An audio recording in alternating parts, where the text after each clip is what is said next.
Cinema. Welcome back to War with Cinema. I'm your host, Greg, a local metalhead, and with me is... Par the Collector. What's up, everybody? And I chose to do Sucker Punch, finally. The one movie that I can't stand from Zack Snyder. That's the one you wanted to do. The reason I want to do this movie is because this movie gets a lot of hate. A lot of undeserved hate, I feel. I don't think it's undeserved. I want to get into the brain of somebody, why they hate it. I am the perfect person to review this movie, though, because you know Zack Snyder has a special place in my heart. And what's funny is, once upon a time, he did Me Too. And so we're on both sides. I adore this movie. I don't think it's a perfect movie, but, you know, I really enjoyed it when it came out. And then it just got so much hate. And I was like, why do people hate this movie? Well, we're going to break into it. And you're one that hates it. So why do you hate? So this is your second time watching it, right? Yes. Okay. Second. You still hate it. Second and final. No, I'm just kidding. No, I tell you what it is, man. I tell you what it is. There is some visually stunning shit going on in this movie. And the soundtrack, if it didn't get a fucking Grammy or something, like, I'm very surprised because I don't know if Junkie XL did this shit or what, but like, just not every song is the greatest song, but it fits the scene very well. And, you know, him and Guy Ritchie are like the slow-mo fucking OGs. Like, nobody does slow-mo like Zack Snyder. Yeah. And he's in his fucking bag with the slow motion in this one. The thing with Zack Snyder is he takes it too far sometimes, and I recognize that, but, you know, sometimes it really works. Like in 300, I feel it really works. Well, this was fresh. This was the first movie he did after 300. So, like, he was fresh off the fucking slow-mo. Yeah. And then Watchmen somewhere in there, and there's slow-mo like a motherfucker in that, too. There's slow-mo in slow-mo in that one. I just hate the unnecessary slow-mo. That's my whole thing, but it's a style choice. Visually, also his editing in this movie, like the way it looks, is dark, gritty. Like, I love that. It's my inner 16 angsty year. I tell you the thing, it's like the thing that pisses me off the most about this movie is, like, I hate those movies that, like, I get it, it's a movie and there's plot, you know, but let's be honest, this movie should have been over fucking when the credits were rolling. Like, she should have put 2 in Stepdaddy's head, and that's the end of the movie. But that's not how it played out. You made me kill my baby sister fucking 2 hours after my mom fucking died. Yeah, you're catching these fucking bullets, son. Like, I'm sorry. I just don't I get know. that, but that's not a movie, so she missed. But she literally just shot at him 10 seconds ago. Like, where the fuck did all that go? I after, like, rewatching it, I was like, you really missed? You missed from that close? Like, first of all, the little girl was in a fucking ball on the floor. How the fuck did the bullet hit her in the head? That was some serious ricochet. That is the word. It's a wooden fucking closet. How? Did she hit a metal plate somewhere that we didn't see? Like, I don't know, man. That's the thing. It is very, like... I think that's the most unbelievable shit out of this entire movie. I have to agree, after rewatching that, I was like, I don't know if I buy into this so much. Well, I think when she shot him in the arm, it might have gone through and accidentally shot her. I didn't think she hit him. Yeah, she shot him through the arm. But regardless... movie. Yeah, I get it, but, like, I don't know, man. So he checks her into a mental institution. Right. And this is when you honestly can the movie, it's left up to your own interpretation a little bit, because she's in her little Neverland or whatever. Yeah. To escape the horrors of her actual life in this fucking place. Right. So they turn it into a burlesque house in their in her mind. Yeah. And I will say this, Oscar Isaac, fucking great job in this movie. He really shows his acting, because I fucking love him as Moon Knight, and he was pretty good in the X-Men movie as Apocalypse, and he did A Most Violent Year, which I didn't like the movie, but I thought he was good in it. He does do a good job at this. He's a great actor, you know, in this movie, being like the sleazy. But that's what I've said. Hate him. I've always said that's how you know a dude's got fucking real acting skills, when you can love him in something and fucking hate him in something. And I hated him in this movie. Yeah. But he did a great job. That's why I say it's great acting, because I was fucking pissed at him the whole time. I wanted somebody to gut his ass. Like, first of all, I will say this, Zack Snyder, shout out to him. He got the fucking 5 sexiest chicks they had in Hollywood at the time. and put them all together in this. Like, this movie is eye porn all day, dude. Well, yeah, that's what he was going for. Yeah, I mean, he's. It's almost like I said. This is almost forgivable. Like, there's enough eye candy in this movie that you like forget about the shitty plot and like how like you don't give a shit about how they're going back and forth. But that's kind of the whole point of the movie. I know there's a lot of like probably symbolisms. Yeah. And fucking metaphors and shit. He's trying to say something about the male gaze with this movie, and he's using these visually, like you said, eye porn to reflect movies onto themselves. Well, it's not even the fact that the women are gorgeous, which of course they are, but like they're fucking badasses. Well, that's what he's trying to do. You know he's like trying to show women. I'm going to be completely fucking honest with you. If they'd have got rid of the mental institution shit and this was just about 5 badass chicks and following Stick into war in 30 different scenarios, like I would have been perfectly fine. This movie would probably be one of my favorite movies of all time because the action sequences are done so good, bro. Yeah. And I do when she fights those 3 fucking samurais. Yeah. I love that scene, dude. Like he's dragging that fucking it's like a staff sword, I guess, or whatever. Well, you notice those scenes only come up when she's doing her quote unquote dance. Her dance. Yeah. She'd start the shimmy. I'd be like, oh, here we go. We're about to get a good part. Yeah. Because they got to the point where that was the only part of the movie I cared about. So there's that metaphor. She's Right. doing a dance for these guys in the burlesque house, but it changes to these visually porn things for the audience. It's things that the male gaze likes to look at, but he's putting these women as badasses to show that women, basically what he's saying is women have a certain power and it is their sexy. It's pussy. It's their sexiness. Yeah. That's their power. That's their power over men. And it's not men using their sexiness. It's them choosing to use their sexiness. You get what I'm trying to say? I just felt like they kind of had to, though. Like, it just felt like that. Yeah. But that's the whole metaphor of the movie. I didn't know if it was more about women empowerment or just making men look like the worst fucking things ever. Like every man in this movie is a piece of shit. Like, Yeah.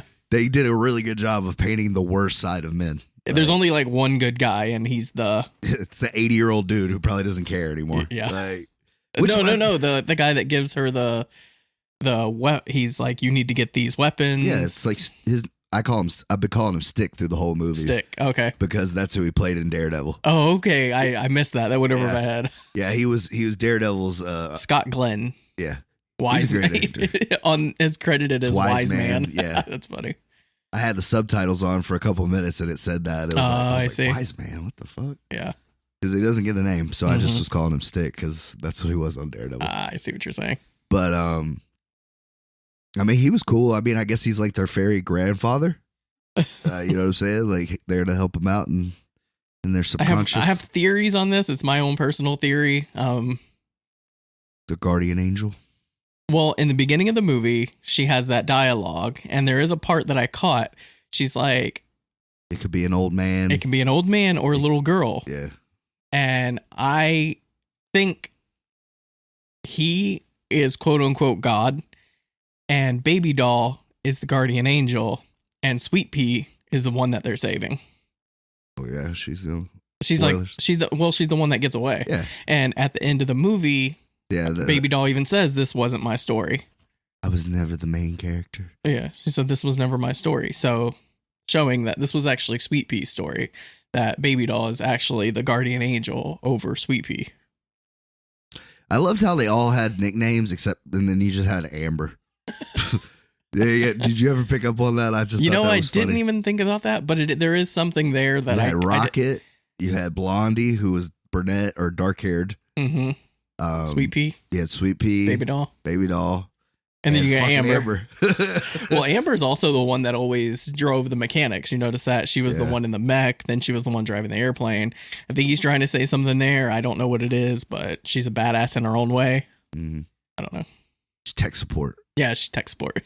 I'll do it. And when they put her in that fucking Gundam, and she's like flying around. Like I said, man, super cool shit to look at. Like it's really what keeps you in the seat. Like if I'd have paid money to see this shit, like that's probably what would only kept me in the theater. Mm-hmm. But yeah, what's her name? The one that plays Dr. Gorgie or Gordy? Oh. Carla Gugino. Gugino. Good job. Gugino. She was good. She's a great actress. She's in a lot of stuff. But yeah, she was kind of like her, and I really hated that, like when she got lobotomized or whatever, that she actually was like the only person that was like trying to care for these people, but like that just showed how much Oscar Isaac character or Blue was a fucking monster. Yeah. Like he was about to fucking rape that poor girl who had just got lobotomized. Yeah, she just got lobotomized and he's still trying to like kiss her and be like, you're not allowed to leave me. Like that freaked me out. Like that was I didn't creepy. know at first it made it seem like he was going to molest her or something, but then he was like, looked like he was going to choke the shit out of her, like just kill her. Mm-hmm. These are my girls. Like that's what I said, dude. He was super fucking up in this one. Did you watch the regular version, right? Because I gave you and you gave me the extended version. Yeah. The extended version cuts out Jon Hamm's scene. I was about to say he was in this for like 2 seconds. They have the high roller scene in the extent. Whoever decided to cut this out should be fired because this is like the crux of the movie, and they cut it out. So Jon Hamm is the high roller in the burlesque house. And he meets up with Baby Doll. He's in it, but it just shows him as like a background character. Yeah. It doesn't really go into it. Right. But there's like this whole scene of her and him in the room. Do you finally see her dance? No. Really? No, you don't. Huh. No, he's just telling, he's explaining the whole fucking crux of the movie, what Zack Snyder is trying to say. And they cut it out. And I was like, that was the worst mistake. Yeah, out of all the 10 minutes you had to cut, that was it. You had to cut that part out. The main part of the movie, you had to cut it out. But basically, Jon Hamm is saying, like, he's like, I want you to want me. He's like, I want it to be your choice to want me, you know? And it's basically the same thing that goes back to the sexuality in Hollywood. Like, girls can be sexy and badass in movies, but it has to be their choice. It shouldn't be a man imposing their vision of what a sexy girl is. It should be a girl showing us what she wants to be sexually. Because there was a girl that was reviewing this movie that I'm sure she doesn't speak for every woman, but she does speak for some of them in this aspect. She talked about how when girls dress sexy, it's almost like their armor. It's like their uniform. It's like, this my sexy. This is my power. This is the power I have over men, and it makes them feel powerful. So, or they want attention. I think so. I mean, now maybe you're right. 2022, you know, people a lot more sensitive than they used to. Well, how do girls get guys to do what they want to do? They ham up the sexiness, right? As their power. That's what they do. I mean, and that's what is in their repertoire, yes. I will give you that. I don't know. I just think that women know that we're much more simpler than they are, and they can bend our will a lot easier than we can bend theirs. Right. In most cases. I mean, we're physically stronger. We can overpower them. Right. But they can mentally overpower us with the sexuality. They're mental assassins. Yeah, right. It's very cunning adversaries they are. So like I said, this movie, I don't remember how I watched this. So I think it came out and people were dogging on this movie, saying it was like one of the worst movies ever. And I was a huge Zack Snyder fan, and I was like, it can't be that bad. So I watched it, and I'm going to be completely honest, the message went over my head, but I enjoyed it, and I felt like there was something there. I'm like, this movie's trying to say something. I don't know what it is. So I watched it a few more times, and I finally got a hold of what it was trying to say, and I loved it. And even watching it now, I don't love this movie to death. I think it does have some problems. I do recognize the problems it does have, but I like that it's at least trying to say something. It's not just all that visual porn, you know? That's what it is for me. And I think that's what it was for most people. Like, yeah, that's the thing. I don't think he stuck the landing on the message. Probably not. He did muddle it a little bit. Yeah, the message got a little muddled. And well, I mean, it's like you said, like their sexiness is their power, but like So when they're in the burlesque house, obviously they'd be in like lingerie and shit like that. So that would be like them, like the stereotyping of what a woman should be. Right. So when they went to fucking being badasses, like why were they still dressed like fucking sexy Sailor Moons with armor and shit? That's what I was just saying. They should have been like full on badass. Okay. They shouldn't have been sexy in that. In the burlesque house, it is a man telling them they need to be sexy. Right. When they're in the fantasy land, Right. that's their choice of being sexy. You see what I'm saying? I guess. They're not having a man tell them they need to be sexy. It's them choosing to be sexy. And that's kind of the point of the movie. Okay. I get you. I get what you're saying. Strippers should watch this movie. They should. Yeah. This would give them, they'd feel so much better about themselves. They would. Yeah. That and like women hitmen. Or Right. Hit women. Hit women. I guess that's how you Hit say it. woman. Hit woman. There you go. That's a movie idea. I think I've seen one before. I'm sure we have. Like, Yeah. You got to do it raw though. Like make her the like woman fucking John Wick. Yeah. Yeah, they kind of did that too. A couple times. But they had what Lucy was kind of like female limitless. There was one recently. It was based Atomic off of Blonde. There was one based off of a video game. I can't remember the name of it, but it was a really sexy woman that did all of these like dances and combinations. It starts with a B. I can't think of it. But anyway, there's been a few of them out there like that. I think I know what you're talking about though. Yeah. Yeah, it's just like I said. So you still really didn't like this movie after you rewatched it? I think I felt I was obviously a little bit more open minded to it now because, like I said, we've done this long enough, and it's kind of made me watch movies differently. Mm-hmm. But reviewing it, like I said, I still hated certain things about it. Yeah. Like what? What are some things that you like can't stand about this movie? Well, like I said, the common sense part of it, like I get it that it's a fantasy, an action fantasy and everything, but like I don't know, like the father and the fucking like you know what I'm saying, and me just wanted her to put two in his head within the first five, and I'm like, why are we here now? So that kind of pissed me off, and that's right out the gate. So that's never a good thing for a movie. This is very true. And like you said, Zack Snyder does such a good job with the grit and the gloom that like it almost depresses you sometimes. You know what I'm saying? Like the ride up to the fucking mental institution, like it's raining and she just looks like she's already been lobotomized. Yeah, and I'm like, damn, man, we're 6 minutes in. Like, shit. So when she's getting lobotomized at the end of the movie, Jon Hamm is like, it's almost like she wanted it. Exactly. Yeah. She wanted to be lobotomized. So she could go back to... Well, no, it's more so like he's not lobotomizing her. I mean, he is lobotomizing her, but it's her choice. It's her choice to want to be lobotomized. You know what I'm trying to say? Yeah. Okay. Because that was better than the hell she was living every day. Exactly. Yeah. I get it, but that's even more sad. Like, you know what I'm saying? Like, who took a lobotomy over that shit? Right. Like, but it just goes back to the message of the movie. Like, it should be the woman's choice to want to do certain things. I was happy that she like really did start a fire and like stabbed old boy and like helped old girl escape. Like if that would have all been in her head too, that would have fucking made it way worse for me. This movie wouldn't have got over a 5. One thing that bothered me was the items that they had to get. Like I know it was the things they needed to escape, but I kind of wish he would have made them items that had to do with each character that made them stronger, something like that. I don't know, some like fucking and then like I hated Captain Planet shit. I hated the fact that Rocket had to die like such a shitty way. Like those 4 chicks could have took down that fat fuck. Yeah, like, we both know this. Like she had his ass on the floor, at the beginning. Like, she could have cut him right there, which I don't know why she didn't, but I guess she would have got a chance to escape. She just slit his throat day 2.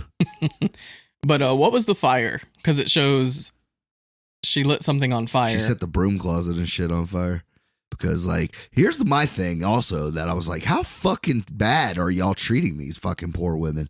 Not only are you fucking abusing them sexually, mentally, doping them up on shit, and then you got them fucking scrubbing floors and toilets and fucking cooking and shit too. I'm like, God damn, man. Like, these poor women are going through hell and a half. Like, some fucking terrible Cinderella shit in there. Yeah, definitely. 100%. There's no evil stepmother, but like, fuck, dude. They're all men. It's all evil men. And that's what I'm saying. It's like, goddamn, dude.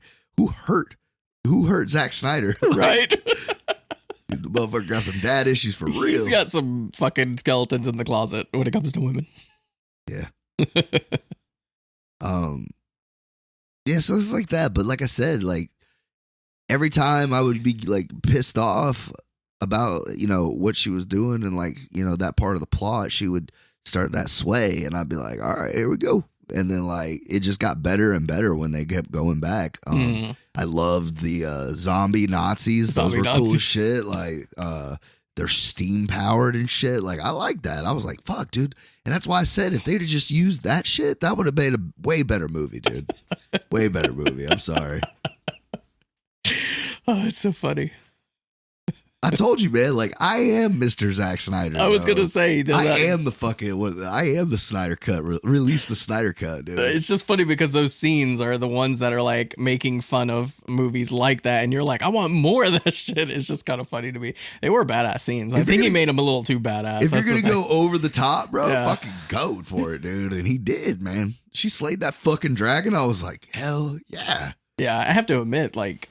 The CGI still holds up. Like this movie's like 11 years old, but then that's what I was thinking. Like maybe that's why it looks so fucking crisp because he didn't have to do the whole fucking thing. Mm-hmm. You know what I mean? Think about Justice League and think about that. That's 4 hours of fucking shit he had to go through and do all those visual effects. Yeah, Man of Steel, Batman BVS, all that, dude. Like that's all those were shoot on a fucking green screen. Right. He only had to do like half of it on this one. That's true. Little snippets of the. Right. Yeah. But I will tell you this: on the second time watching it, I now like it more than fucking the zombie movie, the second zombie movie he did in Vegas. I hate that movie so much. I did not like it at all. I wanted to like it. Yeah, me too. But once I started to watch it like a live action cartoon, I started to enjoy it a little more. Oddly enough. Well, when I realized that Dave Bautista is a great side character, not a leading man. Oh yeah, not a leading man. That's the problem. Is you have these like great side characters, and they always want to put him as a leading man. It's like that's not what they're built for. You're Drax, bro. Yeah, you're not Star Lord. You know what I'm saying? Right.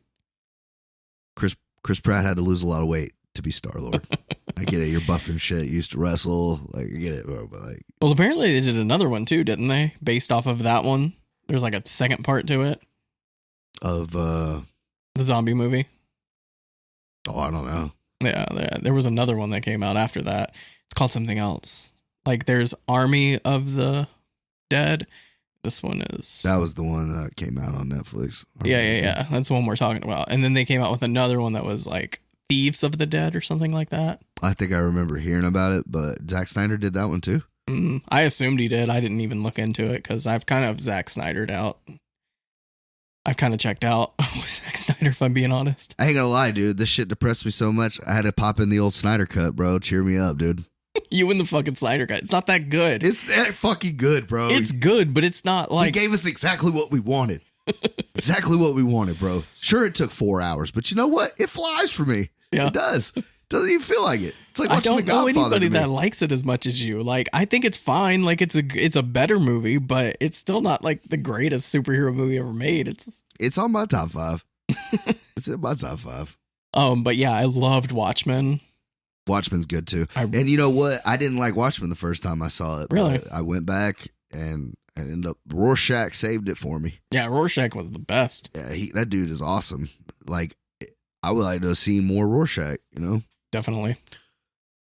I didn't watch the series, and I know Mick, if Mick's listening, he's going to be like, motherfucker. No, like the heavy-handed racism took me out of it. I don't care. Oh, you did watch the series? I started to watch it, but it's heavy-handed racism, and I'm just not, like, all the Rorschachs are white supremacists. Oh, there's like a group of them? Yeah. Wow. And they're all Nazi. They're all fucking, that.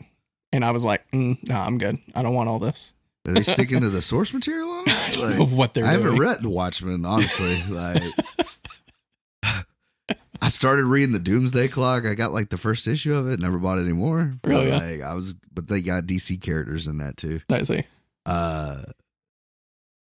Yeah, but But yeah, I like 300, and I liked the so 300 first. is so fucking good, dude. That was his. That's what put him on the map. I should have watched that. Like, honestly, like I love 300.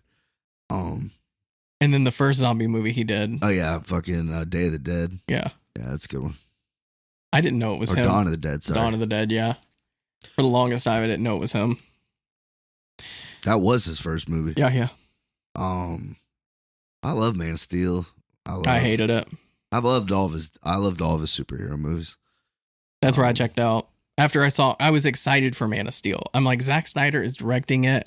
Christopher Nolan helped write it or you talk produce about it. This movie about how it's such an injustice that it doesn't deserve the hate it gets. You can't tell me a better fucking Superman movie than Man of Steel. And as much as I love Christopher Reeves and I loved him as a kid, let's be honest, dude. I watched him the other day as an adult, man. Like, it's a hard watch now. Like, you know, he did his best he could with the technology he had, but like, fucking my boy Henry Cavill killed that shit. I didn't like Man of Steel. And Michael Shannon as fucking Zod went hard as fuck. I don't give a fuck what anybody says. It has moments. It does have moments that I like about it, but overall, I will find him.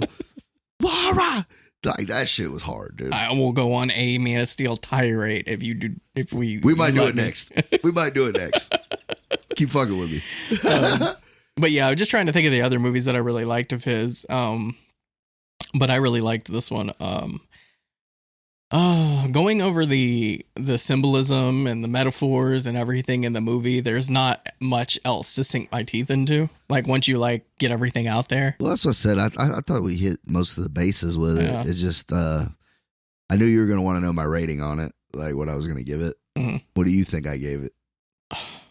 Because you're pretty good. Like, you guessed me pretty good. 4.5. No, dude. Like, that hurts, bro. You think I hated it that much? I didn't hate it that much. The way you've been talking about, there's like certain movies of this podcast. The reason I wanted to start it, it's Pan's Labyrinth. Oh fuck, dude! That Cube movie we watched, you didn't like it, I didn't like that. And then you were talking about how much you didn't like Sucker Punch, and I would give Cube another watch. I would be willing to review it. Yeah, like we never did an episode on it. I don't think you hated it. You're just like, I don't get it. I think, you know what? I might have been tired. Maybe I'd fell asleep at a certain part or something. Mm-hmm. You know, like I said, I'd be willing to give Cube another watch because I love Saw and shit, and that's kind of what it was. Yeah, it's basically Saw 1.0. Right. But no, I didn't hate it that much, bro. I give it a solid 6.7. 6.7? 6.7. Yeah. And like I said, if it had a little bit, I'm not gonna say that because, like I said, I liked how it split back and forth. But if the Burlesque House thing would have been a little bit more better. No, it would have got a higher. Probably would have got over a 7. Because I thought all the girls did a great job, and like I said, the movie looks fantastic, and it's edited very well, and the soundtrack goes perfect with it. Like I said, I unironically listened to the soundtrack randomly. I actually saw that when I was looking up the movie because I was going to see if I could stream it instead of having to fucking hunt through all my shit to find the one you gave me. Yeah. Because it's in the back somewhere. Because you know I wasn't going to watch that shit. I'm just kidding. But yeah, so like I was looking on there and I saw something about the soundtrack and like how it was really big on the Billboard charts for a while and shit. And I was like, huh. Because I didn't remember it being like that, but that Alice song, that shit went hard. And he played it a few times in there. Yeah, and it didn't get old. I was like, fuck, man, this should be like the theme song for this is what I like about it. It's very angsty and, you know, it just takes me back to my like 16-year-old. I was in high school when this came out. Yeah. 2011, you were not still in high school. This was 2011? Yep. My son was born in 2011. You were in high school? I was not in high school. I'm older than you. That's what I'm thinking. Like, so what did you say? It makes you think of high school? It's making me think of high school, like the angstiness of the soundtrack. No, 300 was when I was in high school when 300 dropped, though. I remember that shit. Because I had it on bootleg and I brought it to school and my economics teacher let us watch it. Oh, nice. He's like, what's this movie rated? I was like, I think it's like 13 or something. It's like 17. Hard R. Hard R. Well, it's pretty violent. I think we got to like the first fucking fight and he was like, yeah, get the fuck out of here, man. Turn that off. Like, damn it. Spartans! He's going to get the man fired. Oh, everybody was down, man. Everybody was like, how the fuck do you have this artist? Like, I know a guy. Yeah. That was back when it was like cool to pirate movies. Like, you know, I don't really want to say that too loud, but I don't know. Like, it's been 10 years, fucking statute of limitations. You know what I'm saying? But like, if you had a bootleg, man, and that was better than Redbox. You know what I'm saying? Because you got to keep that shit, especially if it was like a good quality one. You couldn't tell. That was the best. I didn't know people bought them like that because I would bootleg them, but I would never burn them. No, but the thing that was so cool, because I had a guy that would give me like 3 for $5, 5 for 10, shit like that. And my rule was I would never get a movie that I like really wanted to see because I just go to the theater. Right. But if it was like a movie I was 50-50 on, like, was it going to be good? Was it going to be shit? Get it for the bootleg, man, for $2. Right. And I got a lot of like cartoons and shit too, like stuff that I wanted, but I wasn't going to pay. I wasn't going to pay $32 for season 3 of the Teenage Mutant Ninja Turtles. So I have the first 3 seasons of that on bootleg. Still have it, like, to this day. And they're play perfect, man. Beautiful. There's even menus. My version of Cube that I let you borrow, I ordered that off eBay because this was before Amazon was as big as it was. Took over the world. Yeah, it took over the world. And it's a bootleg copy of Cube. Oh, yeah. So I haven't bought like a regular copy yet. My first copy of Eddie Murphy's stand-up, Delirious, was a bootleg. Yeah? Well, like, we got it, like you said, offline or whatever, but it came from like China or Korea or something. Yeah, I remember it had just one sheet on the front, and it was just like a blank DVD case with his picture on there. It said Delirious. And the CD or the DVD was literally like a sticker that they had just put on it. Mm-hmm. Like, I don't know. But yeah, it's crazy. Crafty bastards. It's crazy how far DVDs and Blu-rays and shit have come now. Mm-hmm. I wish we still had something like that. Not necessarily bootleg, but there are times I'm like, I don't want to go to the theater. Like that Bullet Train that's out now. I don't want to go to the theater and see it. I don't want to pay $20. Well, my wife said it's streaming somewhere. Oh, yeah. Like, not already? Like you don't even have to pay for it. Interesting. I don't know if it was like Paramount or like one of those or something, but that's what I told her. She's like, I really wanted to see that, don't you? And I'm like, not really. I was like, I feel like I've seen that movie 6 fucking times. Like, I heard it is a Guy Ritchie ripoff. And I mean, I like Brad Pitt, but he just ain't enough to like. He's not enough to by himself anymore to just bring me in. Not in those kind of movies. Like I was excited for Once Upon a Time in Hollywood because of him. And yeah, but it's DiCaprio, bro. Like, yeah, that's why I was there. DiCaprio doesn't pull me in like that. What? No. You gotta put some respect on Leo. It's the fucking Departed, son. That's fucking. I'm not saying I don't. Wolf, baby. Like, but man's got banger after banger, dude. He does. We could spend the rest of this podcast listing his fucking resume. It's just in the 90s. I don't know what it is, but I just don't get excited when I see Leonardo DiCaprio. I feel like everybody has that one actor that they feel that way about. Yeah. You know what I'm saying? Like, I'm not saying I don't like him at all. Yeah, I love all his movies, and he's a great actor. Right. But if I see him in a new movie, I'm not excited. You're just like, I'll catch it on. I'll catch it on whatever. Right. You know what I mean? Yeah, no, I think everybody's got that. You know who mine is? I think it's fucking Jude Law. Jude Law, yeah. It was for a long time. It was like Jude Law. I could see that. I'm trying to think of like somebody else. Oh, fucking Channing Tatum, bro. You don't even like him, though. I don't like him, but I like some of his shit, though.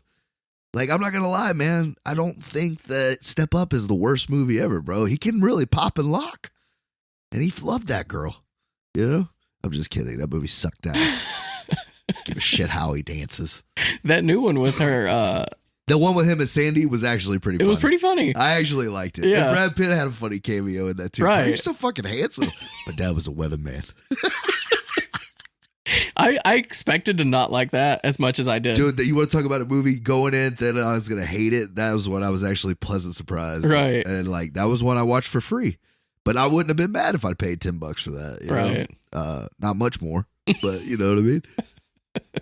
There's movies that I paid hard-earned money. Like, I'll never get my Crank 2 money back. You know what I'm saying? Like, because I love the first one. It's just enough ridiculousness. So the second one, what do you do? Yeah, we're going to inject that shit into your neck this time. Right off the fucking rig, dude. Have you seen the second one? Okay, yeah. I watched the first one. I didn't like it, so. If I ever wanted to punish you with a fucking movie, that'd be the one I'd pick. Yeah. Yeah, you'd probably quit. You'd probably quit the podcast. It's in my top 5 like worst movies I've ever seen. Oh, yeah. For especially the amount of money they dumped into that fucking thing. That's surprising. for sure. I didn't realize it was that bad. And I still own it because I'm a completionist. And if I get one, you got to get the whole franchise. You're fucking crazy, man. I am, dude. I just filled up the fucking Steelbook wall again. I had an extra line and I filled it up. I didn't even already. get to look. I'm gonna have to go look. Yeah. I gotta get us somewhere to put all these pops I've been getting, dude, because I'm almost covered. In the garbage. What? You have Funko Pops. I have 3. I got 40. So, yeah. I mean, you just think you're better than me? I just think I was better. I just said I had more. It's a difference. Yeah. But yeah, I didn't hate it as much as that you thought I did. Are you talking about Sucker Punch? Yeah. I give it a recommended, and that recommended comes with a caveat: is you gotta look at the deeper meaning of the movie. Don't take it for surface value because it's a satire trying to make fun of. Unless you're a person that doesn't like to think when you watch movies, and then in that case, it's enough eye candy to get you through it. It is true. I think that's his problem is he was trying to juggle both. He's like, I want to give them enough eye candy so it appeases to those people, but it also has an underlying message where I'm trying to say something against that kind of and the studio's male like, this gaze. movie's gonna make $1 billion fucking dollars. Right. And that's true, man, because men probably went and saw that shit a couple times, maybe once, for sure. And then women probably walked out of it. Well, because they didn't take the time to think about that shit. Well, there's some women that I heard that actually like it because the movie makes them feel empowered as women. Plus, I said, I feel like now that it's been out for as long as it probably has more of a cult following now. And I'm sure there's a few people that... It's a very small cult, but we are out there. Yeah, but how crazy is it? If every time Zack Snyder did a live press conference or any kind of Q&A, somebody just yells out from the back of the room, "Do Sucker Punch 2!" Yeah. And he's just like, I've thought about it. When I was doing Snyder Cut, they told me it never happened. I could do it. I wish he would have done the fucking second 300. Because they took all of his good shit. They took all the slow-mo, all that shit. And that was it. I don't even know who directed that movie. It's a nameless guy. What's funny is whenever there's a movie that I really like and it has somebody attached to it that I really like Zack Snyder, for example, and they do a second part, but he's not a part of it, I don't want to watch it. But this goes for everyone. David Fincher did The Girl with the Dragon Tattoo. I love that movie. They continued with it, but without him. I don't want to go and watch them now. It's not the same. Yeah, but wasn't that a remake? Yeah. And I heard a lot of people love the one that's in fucking German or whatever. I heard those are really good, yeah. Yeah, so I mean, you take it for what you want. For every purist, there's an even more of a fucking, All right. Like I said, it's not a terrible movie, but you know what I mean? Mm. Maybe I'm not the target audience for it. No, definitely not. But I was at the same time. Never felt so confused. Am I a piece of shit or am I okay for liking this? Right. You know what I mean? And maybe that's what he did it for. It was a mind fuck. I'm going to make sure that's these why chicks are so hot. You're a piece of shit for thinking that. That's where the name Sucker Punch comes from. Yeah. He should have called it Dick Punch. But I probably wouldn't have had the same marketability. Yeah. But what did it make you want to give me next? I really wanted to go for another Zack Snyder, but then I was just man, I wanted to pick 300. I was man, I don't. That's an exciting. I don't want to do that. That's not something that's gonna get me going. Right. So I want to do something awesome. Something awesome. Yes. So we're gonna do Lego Movie. Oh no. Everything is awesome. Everything is awesome. I like the Lego Batman movie a lot. It's so good. It's really good, man. So Will good. Arnett is a good little animated Batman. I have both of them because I love them so much. I don't know if I have Lego Movie. I know I have Lego Batman on Blu-ray. I got the bitches on Blu-ray. I love them. I think I want to do The Departed. What? Damn. You can just come out swinging like that. Yeah, man. Martin Scorsese's one of his best movies ever made. I was gonna do Wolf of Wall Street, but I was just it'd just be me fanboying for 2 hours. You know, because all I love about that movie is just the wild shit that happens. That's true, yeah. And I would just jump all over the fucking place and it wouldn't even be coherent. So we're going to go Departed because it's a great story. I mean, I'm down for some fucking Departed. Yeah. I got a couple movies. I had them in here, but I took them away because I didn't know if we would get to them or not. But do you have Warrior? I think so. You think? But it's got to be streaming somewhere, right? Like, well, I got the Steelbook of Warrior. Oh, okay. That they just released. Oh, okay. I was going to give you my old DVD copy, but yeah. the 4K Steelbook, and the bitch goes hard because Best Buy can't stop making badass Steelbooks, and I can't stop buying them. And I can't quit buying them. Yeah. And then I bought the Men, the guy that did Ex Machina and Annihilation. He came out with a horror movie called Men, and it has mixed reviews. People said it's one of the weirdest movies they've ever seen. So of course I got to buy it. Yeah, I was going to say, I did hear about that too. Yeah. I didn't see it, but I did hear it was crazy. Yeah. So I got that one. I'm going to check it out. I don't know if we're going to do it on the podcast, but we'll see. Because I do want to do Annihilation. That's one that I want to do. Yeah, you've been talking about that one for a while. Yeah. That one and what was the other one? Maybe we'll Arrival. do it. You kept talking about Arrival. Arrival's up there. It's waiting to be slotted into the rotation. All right. But yeah, I want some Jack Nicholson in my life. Because he's my favorite part. When I tell you to dump a Marty in the mash, I want you to dump it in the mash. Everyone's so great in that movie. Leonardo DiCaprio is great in that. It's like the movie. Boston fucking Hall of Fame. Yeah. Somehow I don't know how they missed Ben Affleck in that fucking movie. Like, how is he not in that movie for 5 minutes? You know, I just watched The Town. No. That's like his greatest movie. No, Good Will Hunting. Yeah, he's good in that too. Well, he wrote it, so Did he? Did he write it? Him and Matt Damon wrote it. I feel like Matt Damon wrote it and he was just there. Rolling joints for him. Like, that is such a good movie. Family Guy has a bit about it. Like, Do they? Hey man, we wrote that together. He's like, no, I didn't. I wrote it and you just sat on the couch smoking weed all day. Come on, Maddie. That's not fair. Come on, put my name on it. It's fucking great. That is true because he did it. After Night at Midnight. What is that movie he did? The Prohibition movie? Oh, Live by Night. Live by Night. That was a piece of shit. He directed that, man. That was a book. It's a good book. I own the book. Okay, the book's maybe good, but that movie was dog shit. Not his best. But I mean, come on now. Put some respect on Affleck, bro. Like, motherfuckers directed Oscar-winning movies. Yeah, The Town. Argo's badass, too. Argo's pretty good. I love The Town, though. That's like the perfect bank I'm robber surprised movie.